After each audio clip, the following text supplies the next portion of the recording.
Welcome to HPC News Bytes, a weekly show about important news in the world of supercomputing, AI, and other advanced technologies. Hi, everyone. Welcome to HPC News Bytes. I'm Doug Black. Hi, Shaheen.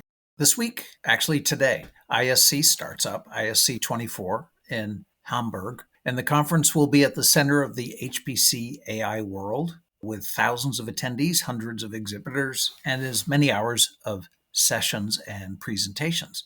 For guidance on how attendees can use their time, you might try the video panel discussion posted on Inside HPC that I did with 3 industry luminaries last week. Also, our most recent podcast guest, John Shelf of Berkeley Lab and last year's ISC program chair, will be part of an ISC keynote presentation Wednesday night on the future of supercomputing. Yeah, as you know, I'm usually in front of the line to see the new release of the Top 500 list that comes out later today.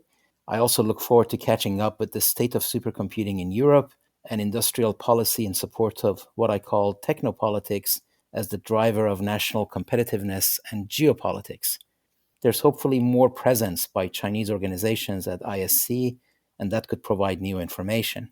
Other topics of interest are DPU chips and how they are used in big systems, especially by hyperscalers, NVIDIA, and HPE, who have their own, and various startups. Also, AI at the edge, CXL and memory-centric architectures, and advances in quantum computing. Speaking of quantum computing, serious money has been poured into the development of that technology. Despite few actual systems out there and none that is ready for production, governments continue to pour money into it. That makes sense, since quantum technologies spearhead an entire ecosystem that boosts competitiveness. A new strategy was seen when the Australian government put $620 million in PsiQuantum, a Silicon Valley startup, to align it and bring it back home to Australia, essentially. PsiQuantum was co-founded by Australians and will now establish a regional headquarters in Australia and build its first utility-scale, fault-tolerant quantum computer near Brisbane Airport. It aims to be operational by the end of 2027. In a more traditional move, the U.S. Department of Energy announced a funding opportunity of between $60 and $70 million for quantum information science research. But that's pocket change compared to news reports coming out of Illinois, right, Doug? Yeah, there are multiple news stories of a, quote, quantum Manhattan project in Chicago receiving $20 billion, that's billion with a B, from the Illinois state government. According to a story in the Quantum Insider, the $20 billion figure refers to the potential for future business and government investments as well as job creation. PsiQuantum figures in this story as well. According to Crane's Chicago Business, the project would be located on a 150-acre campus anchored by PsiQuantum. Chicago already is something of a quantum R&D hub, including the Chicago Quantum Exchange, whose members include Argonne National Lab, the University of Chicago, Purdue, and the University of Illinois.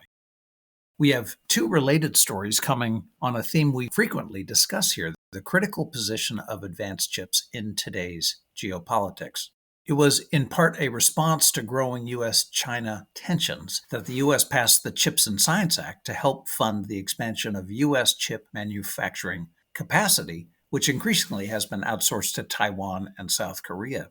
The latest news related to the CHIPS Act comes from the Department of Commerce, which announced a $285 million funding opportunity for a digital twin and semiconductor chips manufacturing institute to be used for development of advanced packaging, assembly, and test processes. Related to this is Commerce Secretary Gina Raimondo's appearance before a recent congressional hearing, where a question was posed about the impact of a hypothetical Chinese invasion of Taiwan and seizure of TSMC. While few people see that as anything other than a theoretical scenario planning exercise, it nevertheless is a scenario. She said an invasion would be, quote, absolutely devastating, end quote, for the United States. To provide some perspective here, fully 92% of advanced chips used by the US are made by TSMC, and a third of the world's commerce travels through the South China Sea. As we've discussed here, countries around the world are responding by building out chip manufacturing capacity, and such scenarios can be used to accelerate those efforts. If you have a taste for more potentially alarming news, we can talk about electricity shortage for data centers. The CEO of Digital Bridge, a digital infrastructure company, said during a recent earnings call that data centers will run out of electrical power in 2 years. He said, quote, "If you think about how much power remains on the US grid, we're down to less than 7 gigawatts. We're probably down to less than 2.8 to 3 gigawatts in Europe," end quote. Lest you think generating more power will fix things, there's also a problem of transmission and distribution, i.e. the grid itself is a choke point. Perhaps more justification for those small modular reactors? Yeah, of course, exploding demand for data center power can be attributed to a great degree to adoption of AI throughout the global economy. Shaheen, let's hope the CEO's general predictions are overly pessimistic. All right, so on those alarming notes, that's it for this episode. Thank you all for being with us. HPC News Bytes is a production of Orion X in association with Inside HPC. Shaheen Khan and Doug Black host the show. Every episode is featured on InsideHPC.com and posted on OrionX.net. Thank you for listening.